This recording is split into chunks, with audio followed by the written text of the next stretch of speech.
Selamat datang di Kabupaten Maros. Maros merupakan sebuah kabupaten yang terletak di Provinsi Sulawesi Selatan, Indonesia. Kabupaten Maros terletak di bagian barat Sulawesi Selatan antara 40 sampai 50 derajat lintang selatan dan 109 sampai 129 derajat bujur timur. Di sebelah utara berbatasan dengan Kabupaten Pangkep, di sebelah selatan berbatasan dengan Kota Makassar dan Kabupaten Goa, di sebelah timur berbatasan dengan Kabupaten Bone, dan di sebelah barat berbatasan dengan Selat Makassar.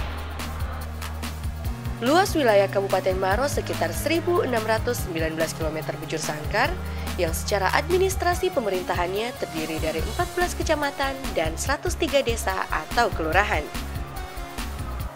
Jumlah penduduk Kabupaten Maros sendiri berjumlah kurang lebih 323.000 jiwa yang tersebar di 14 kecamatan. Pertumbuhan ekonomi Kabupaten Maros terus mengalami pertumbuhan rata-rata sebesar 6,21% per tahun. Sektor pertanian masih menjadi sektor andalan yang dominan peranannya dalam struktur perekonomian Kabupaten Maros. Kontribusi sektor pertanian sebesar 35%, disusul sektor jasa-jasa sebesar 24%, dan sektor industri sebesar 20%.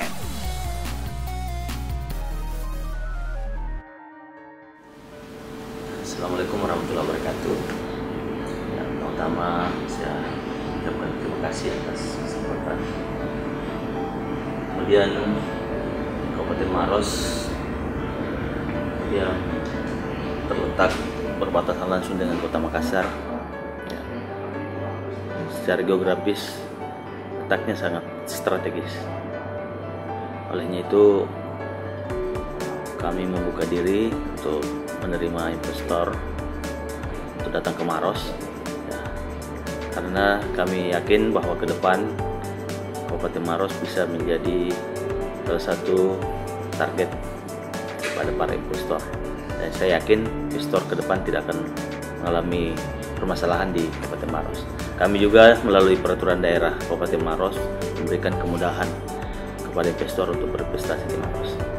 Kabupaten Maros memiliki bandara Sultan Hasanuddin, ya. Kemudian yang kedua, sarana transportasi darat. Hampir semua daerah melewati Kota Maros dari arah utara. Ya, itulah satu keunggulan yang kami miliki.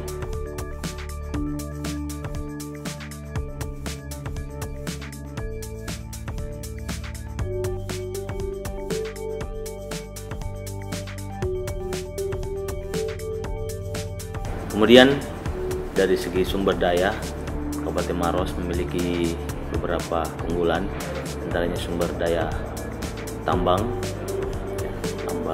batu bara, kemudian marmer, gamping, silika, dan lain-lain sebagainya. Kemudian di bidang pertanian juga, alhamdulillah Kabupaten Maros memiliki potensi yang cukup baik, antaranya padi, jagung, cabai, ya, dan lain sebagainya. Dan masih banyak lagi yang bisa dikembangkan. Kemudian di bidang pariwisata, alhamdulillah Kabupaten Maros memiliki beberapa sumber pendapatan dari pariwisata, diantaranya Bantimurung, dan ada juga yang masih butuh prestasi untuk dikembangkan seperti Ramang-Ramang dan Pantai Kuring. Saya berharap mudah-mudahan ke depan ada investor yang berminat untuk mengembangkannya. Kemudian di bidang kehutanan, ya, kita memiliki hutan yang cukup luas. Hampir 40% lahan kita adalah hutan. Ya, dan ini saya pikir bisa dikembangkan untuk sarana pariwisata, kemudian hutan tanaman industri, dan hutan rakyat. Nah, mudah-mudahan ini juga salah satu yang menarik untuk investor datang ke Maros. Dengan keunggulan-keunggulan yang dimiliki oleh Maros tersebut, kami sekali lagi mengharapkan kepada seluruh investor untuk datang ke Maros. Saya yakin saudara akan sukses di Maros dan juga memberikan kontribusi kepada masyarakat Maros, meningkatkan perekonomian Maros, dan meningkatkan kesejahteraan masyarakat Maros. sekali lagi saya ajak saudara, ayo ke Maros.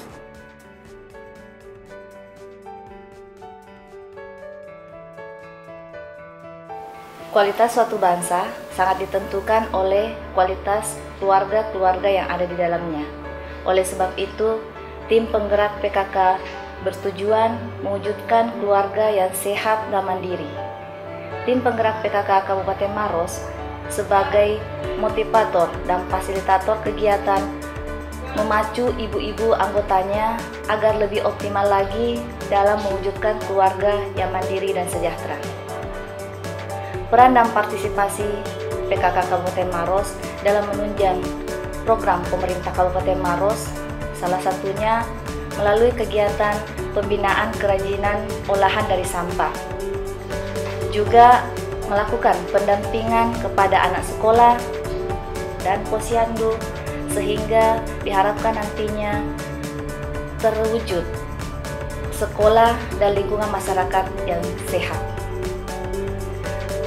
Dan salah satu kegiatan antara tim penggerak PKK Kabupaten dengan kader-kader yang ada di kecamatan dan desa melalui arisan, dan diharapkan dengan adanya arisan yang setiap bulan ini dapat terjalin silaturahim dan komunikasi antara sesama kader. Tim penggerak PKK Kabupaten Maros akan terus memotivasi anggota-anggotanya untuk bekerja dan berkarya lebih baik lagi menuju Maros yang lebih baik. Ayo ke Maros.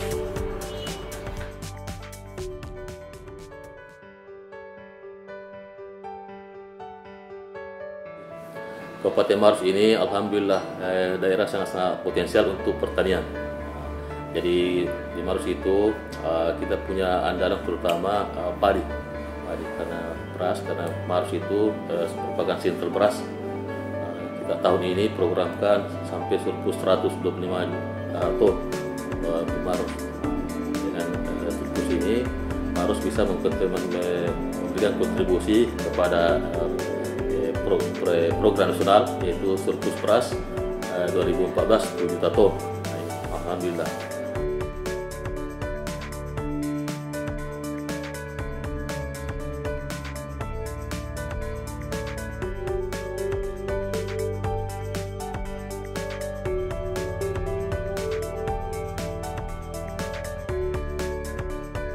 Komoditi lain juga yang kita akan kembangkan di Maros. Maros ini mulai terkenal dengan produk cabai, karena cabai ini salah satu produk andalan setiap kecamatan di Tanah Lili, di mana Bapak Bupati mencanangkan setiap kecamatan itu ada produk unggulan. Salah satu kita mengembangkan sekarang itu cabai. Alhamdulillah kemarin cabai sudah ada kerjasama MOU dan BI. BI ini telah membantu kita memfasilitasi bagaimana petani cabai bisa berkembang. Di sana itu kurang lebih 15 kelompok petani sampai 300 lebih petani yang berkecimpung di cabai. Dan komoditi lain juga yang sangat menonjol di Maros itu jagung, mulai kita kembangkan jagung. Ada beberapa kecamatan yang potensial untuk jagung kita mulai kembangkan. Kemarin ini ada dari Malaysia ingin membeli jagung dari Maros. Mudah-mudahan bisa berhasil. Terus jagung juga ini Maros bisa kita kirim ke Malaysia nanti. Di samping itu pula ubi kayu. Ubi kayu itu juga sangat potensial di Maros. Maros. Kemarin juga ini ada pengusaha yang mau kerja sama kita untuk membeli kayu untuk bahan etanol. Kami harapkan nanti para pengusaha bisa lebih baik lagi ke Maros, kita mempermudah apalagi iklim keadaan di Maros juga bagus.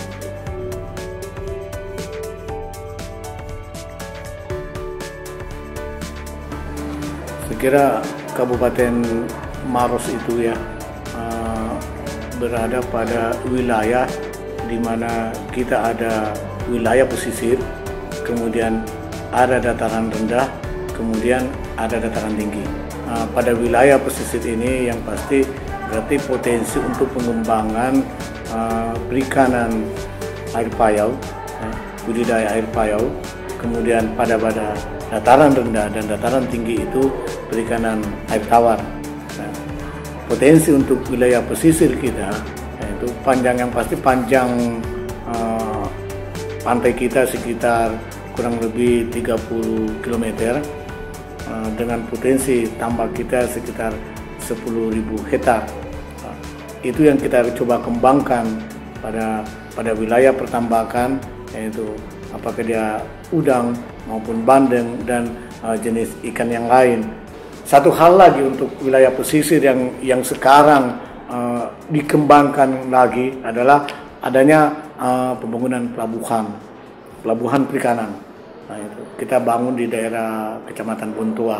Nah, kita berharap dengan selesainya pelabuhan perikanan ini, maka kita punya akses untuk berkomunikasi dengan pulau-pulau yang terdekat dengan kita paling tidak.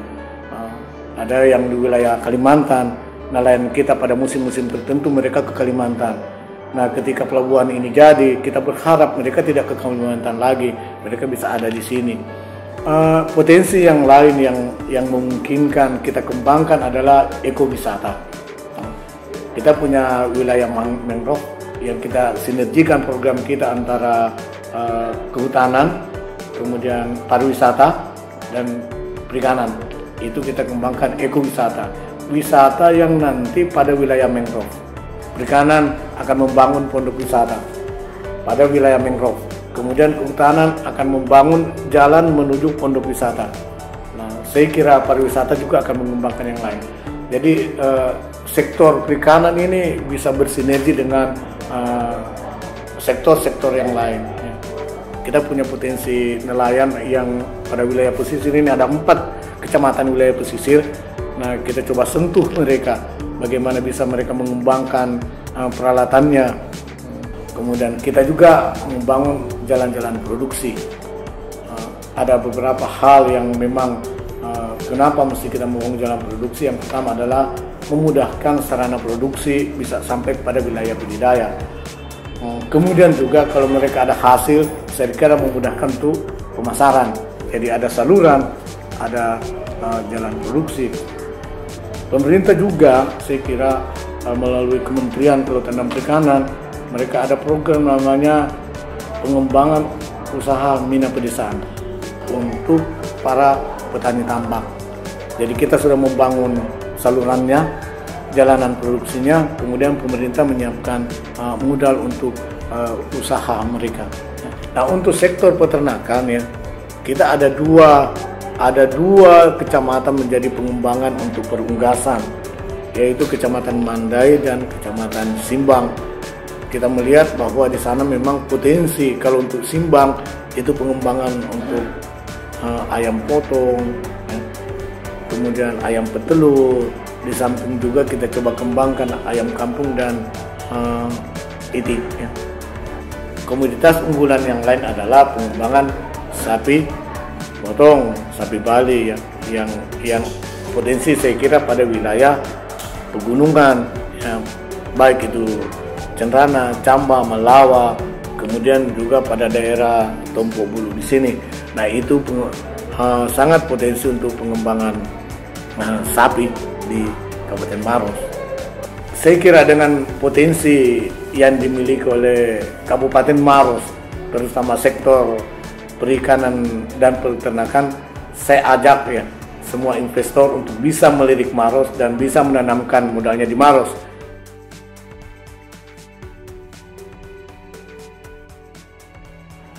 Dari sisi perdagangan kita di sini dominan adalah perdagangan dari hasil pertanian, terutama dengan adanya istilah sekarang kita adalah one district, one commodity. Jadi ada satu kecamatan, satu komoditi unggulan. Nah, inilah yang kita akan lebih geliatkan perdagangannya. Pemasaran daripada perdagangan ini tidak hanya berada pada kawasan Sulawesi Selatan, Maros ke beberapa kabupaten, tetapi akses pemasaran daripada komunitas-komunitas dagang kita ini sedang kita kembangkan lebih luas. Kemudian dari sisi perindustrian, ini kan kita itu kabupaten hanya membina industri kecil dan menengah.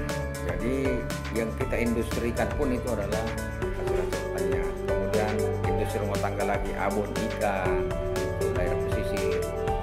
Kemudian industri selai rumah tangga juga, itu kan skala-skala mikro. Nah, itu yang lebih kita dorong mudah-mudahan dia bisa dengan dorongan kita dia bisa menjadi industri kecil dan pada akhirnya bisa menjadi lebih besar. Dari sisi kebijakan kita didorong dengan kebijakan anggaran untuk melakukan renovasi terhadap pasar-pasar tradisional. Bahkan salah satunya juga ada bantuan dari pemerintah pusat, kita lebih besarkan lagi pasar yang ada di daerah pegunungan sana. Dan tahun ini di daerah perkotaan di Mandai kita juga akan besarkan pasarnya. Tapi secara keseluruhan semuanya kita sudah sentuh dengan kebijakan anggaran renovasi pasar tradisional. Jadi memang salah satu selama ini yang mendorong tumbuhnya perdagangan dan industri bahkan koperasi daerah ini karena dekatnya dengan Makassar. Tinggal sekarang memang Makassar menyeleksi daripada sisi kualitas. Konsumen Makassar itu adalah konsumen elit, ya, sudah lebih mementingkan kualitas, sehingga itu juga membuat kita untuk memacu produk kita untuk lebih kualitas. Jadi makanya menjadi prioritas kita itu adalah industri-industri itu yang kita akan dorong perkuatan pelatihan manajerial dan bantuan peralatan dan bantuan modal lainnya. Mereka bisa tumbuh industri yang baik dan dia tidak statis dengan industri mikro itu yang tapi dia bisa kelas. Yang paling juga besar saya hampir lupa bahwa sekarang Maros juga sudah mengembangkan kawasan industri. Master plan-nya sekarang sudah ada, tinggal kita akan lanjut dengan tahapan berikutnya untuk melihat amdalnya. Tapi yang pasti bahwa 2014 saya pikir kita sudah punya kawasan industri. Dan itu pasti dengan keberadaan kawasan industri akan menarik investor masuk untuk menanamkan modalnya di daerah ini, kan dia akan jeli melihat peluang. Selain potensi keberadaan kawasan industri, dia pasti juga melihat potensi keberadaan hasil-hasil pertanian.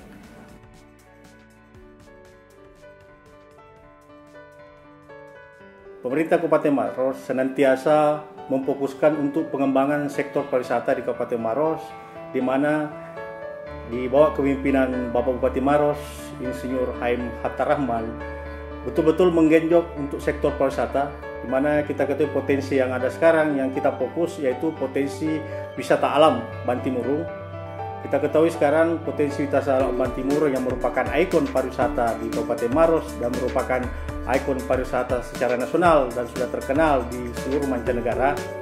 Sekarang kita mengembangkan berbagai sektor infrastruktur yang ada di sana, baik pembangunan hotel, water park, kemudian perbaikan sarana prasarana yang ada di dalam, perbaikan gazebo, baruga, dan perbaikan seluruh infrastruktur menuju dua gua, yaitu Gua Batu dan Gua Mimpi yang ada di Bantimurung. Dan fasilitas-fasilitas tersebut dalam rangka bagaimana pengunjung wisata alam Bantimurung itu betul-betul bisa memberikan atau nuansa yang sangat senang berkunjung di lokasi destinasi wisata yang terkenal di Kabupaten Maros, yaitu Bantimurung. Ke depan, di samping Bantimurung, kita juga memfokuskan ke Taman Prasejarah Leang-Lean, dan satu lagi yang kita fokus ke depan yaitu wisata Sungai Putih, dalam hal ini menuju ke Kampung Ramban-Rambang. Jadi ini merupakan satu paket, Bantimurung, Leang-Lean, kemudian ke Sungai Putih, ke Ramban-Rambang, di mana kita ketahui wisata Sungai Putih itu merupakan wisata baru, adalah destinasi baru, di mana kita di sana bisa menyelusuri alur Sungai Putih, dengan di mana sebelah kiri kanan alur sungai itu terdapat pohon bakau nipa yang sangat sejuk dipandang mata dan berbagai macam singkapan batu karang yang menyembul dari dasar sungai. Dan ini merupakan salah satu objek potensi wisata baru yang sudah banyak dikunjungi oleh turis-turis mancanegara yang akan berkunjung ke Danau Toraja. Potensi wisata Sungai Putih ini berada di Desa Salendrang, Kecamatan Bontoa, merupakan jalan poros menuju Kabupaten Pangkep.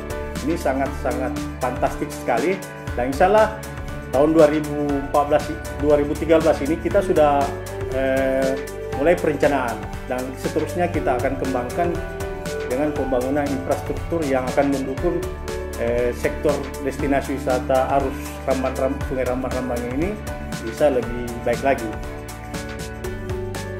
Kemudian satu lagi potensi wisata yang belum kita garap tapi ke depan ini termasuk fokus juga, yaitu wisata pesisir, yaitu pengembangan Pantai Kuri yang ada di Desa Nisombalia, Kecamatan Marusu, yang jarak dari Bandar Udara Sultan Hasanuddin hanya kurang lebih 10 km. Ini sangat fantastis sekali dan sangat indah dengan pasir putihnya, dan tidak kalah dengan potensi wisata pasir putih yang ada di Pantai Bira di Kabupaten Bulukumba. Hanya ini belum digarap, tapi ke depan ini fokus juga kita ke sana. Jadi di Maros itu kaya akan potensi, baik potensi wisata alam, wisata sungai, wisata kars, wisata budaya, wisata seni, semuanya ada di sini. Jadi kompleks permasalahan untuk destinasi pariwisata itu lengkap di Maros.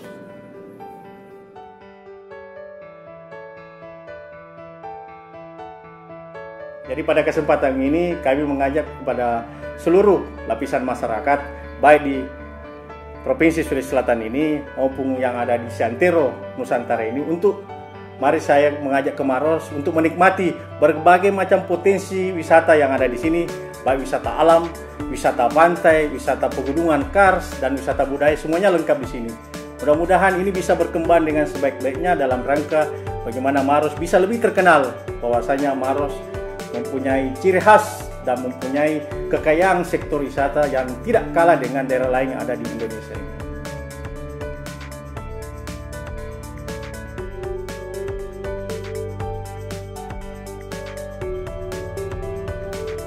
Potensi-potensi pertambangan yang ada di Maros itu sebenarnya cukup banyak. Hanya saja masih ada beberapa yang dikelola ya, dengan pertambangan rakyat, belum dikelola secara optimal dari potensi-potensi tambang yang ada di Kabupaten Maros. Nah, tentu kita Bupati kami memberikan izin pertambangan itu betul-betul hati-hati karena menyangkut keselamatan lingkungan. Karena kita harus berpikir 3 dimensi, yaitu apakah potensi tambang yang ada itu mempunyai peralatan teknis yang bagus sehingga tidak merusak lingkungan. Kedua, potensi tambang itu apakah punya nilai ekonomis, ya, ekonomis dan kualitas maupun pasar yang membutuhkan. Nah, kemudian tentu kita perhatikan terakhir adalah menyangkut ketersediaan teknologi untuk pengelolaan lingkungan. Potensi-potensi tambang yang ada di Maros ini antara lain batu gamping atau batu kapur yang terkenal kita di Maros ini sudah dikelola oleh PT Semen Boswa Maros, ya, termasuk tanah liat di sana untuk dijadikan bahan baku daripada semen. Kemudian potensi-potensi tambang lain lagi yang banyak dikelola oleh masyarakat, termasuk pasir sungai, batu pecah atau batu gunung, kemudian tanah uru, pasir silika, termasuk ada juga kita batu bara yang ada di Malawa maupun di Lombok Ulu.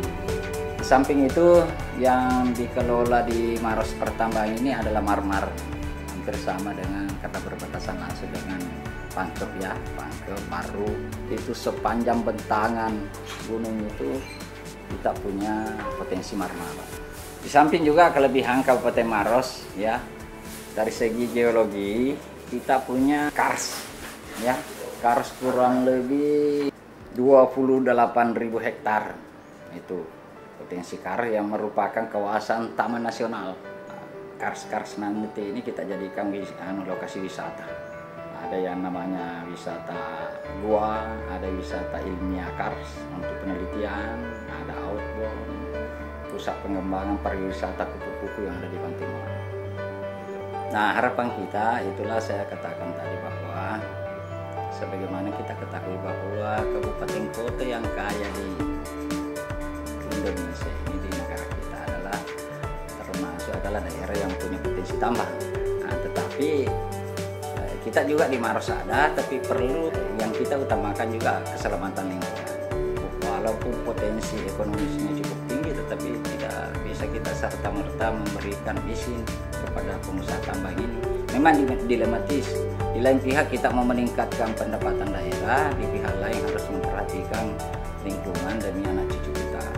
Sepanjang investor itu artinya memberikan gambaran proposal yang jelas dan menguntungkan daerah dan menyelamatkan lingkungan dan bisa mengangkat kesejahteraan rakyat di sekitarnya, utamanya menyerap tenaga kerjanya, bagaimana juga kita belajar teknologi, ya tentu kita pertimbangkan untuk berikan peluang, kenapa tidak, untuk Maros ke depan.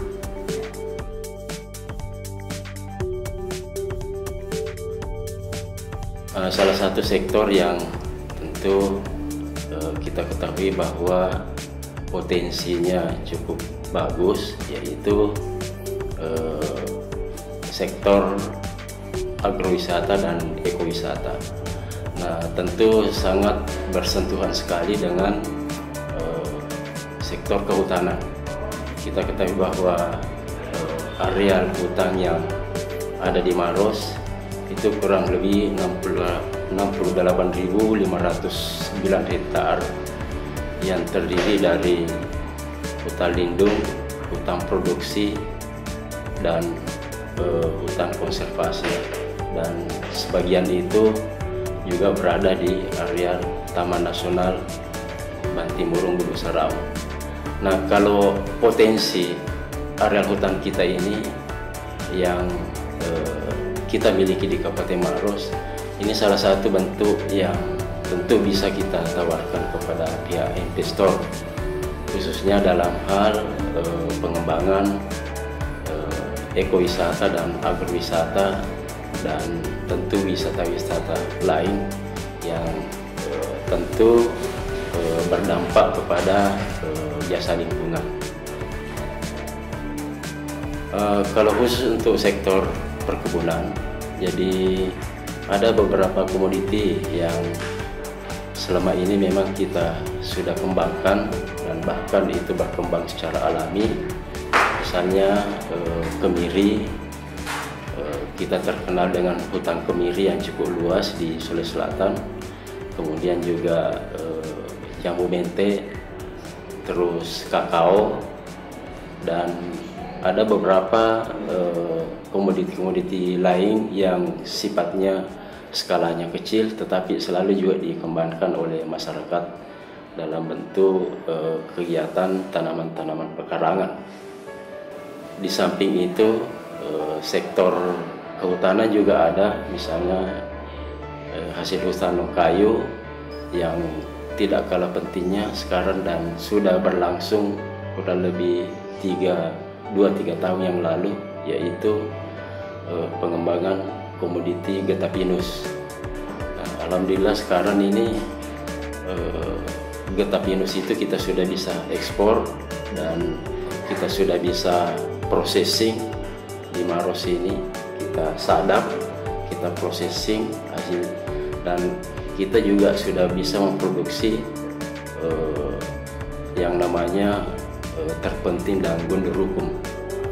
Itu pabriknya semua ada di Maros.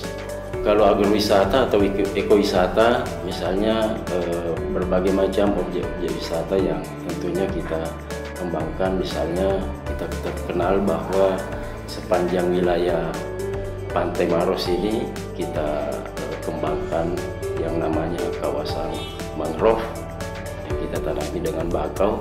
Alhamdulillah sekarang itu sudah mulai juga menjadi objek-objek kunjungan para turis, baik dari sekitar Maros maupun juga dari luar Maros.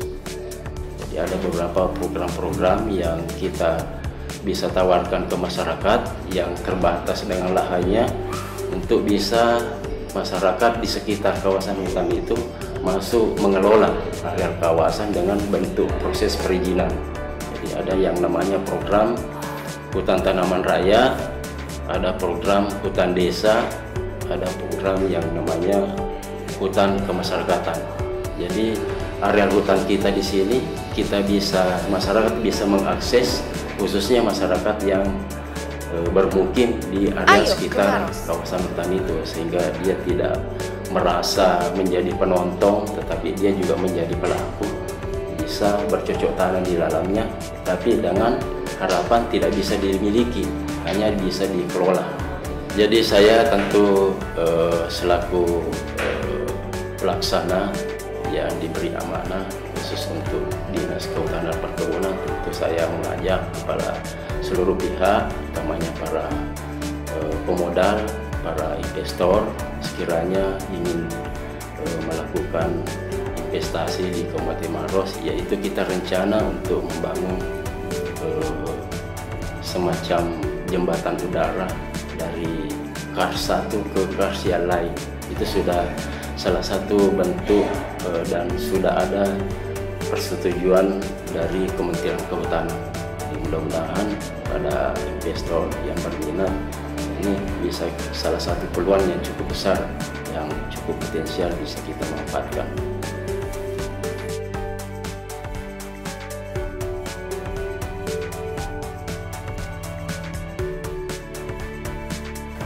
Inilah profil Kabupaten Maros, kabupaten yang telah menjadi kota penyanggah bagi Makassar, ibu kota Provinsi Sulawesi Selatan.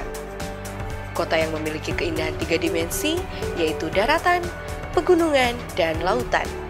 Kami menanti kedatangan Anda. Ayo ke Maros!